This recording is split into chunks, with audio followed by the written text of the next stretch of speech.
Ukraine থেকে ছোড়া মার্কিন ক্ষেপণাস্ত্র রাশিয়ার ব্রায়ানস্ক অঞ্চলে গিয়ে পড়ে। বলা হচ্ছে রাশিয়ার ১১০ কিলোমিটার গভীরে আঘাত হানে এটি। একটি অস্ত্র ঘাঁটিতে তা বিস্ফোরিত হয়। আন্তর্জাতিক সংবাদ মাধ্যম বলছে ইউক্রেন এই হামলায় মার্কিন ATACMS ক্ষেপণাস্ত্রই ব্যবহার করেছে। রাশিয়ার অস্ত্র ও গোলাবারুদের সরবরাহ লাইন বন্ধ করার লক্ষ্যেই এ হামলা। যুদ্ধের ১০০০তম দিনে মার্কিন দূরপাল্লার ক্ষেপণাস্ত্র দিয়ে রাশিয়ায় আঘাত করল ইউক্রেন। যুক্তরাষ্ট্রের অনুমোদনের পর প্রথমবার রুশ ভূখণ্ডে দূরপাল্লার মার্কিন ক্ষেপণাস্ত্র ATACMS দিয়ে এই আক্রমণ।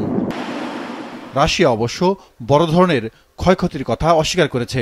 তাদের পক্ষ থেকে বলা হয়েছে অন্তত ৬টি ক্ষেপণাস্ত্র ছোড়া হয়েছিল, তার ৫টি মাঝপথে ধ্বংস করা হয়। তবে একটি ক্ষেপণাস্ত্র সামরিক ঘাঁটিতে আঘাত হানে। এতে সেখানে আগুন লাগে, তবে তা দ্রুত নিয়ন্ত্রণে আসে। কোনো প্রাণহানিও ঘটেনি।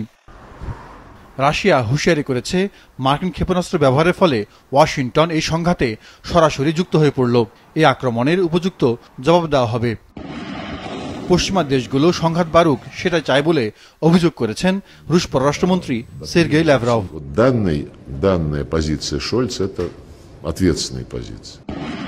ইউক্রেনের বিরুদ্ধে পাল্টা হামলার তীব্রতা বাড়িয়েছে রাশিয়াও।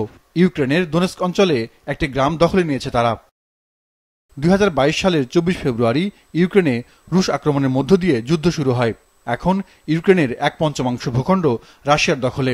যুক্তরাষ্ট্রের নবনির্বাচিত প্রেসিডেন্ট ডোনাল্ড ট্রাম্পের নতুন প্রশাসন ইউক্রেনকে কতটা সাহায্য করবে তা যুদ্ধের ভবিষ্যতের জন্য খুবই গুরুত্বপূর্ণ হয়ে উঠেছে।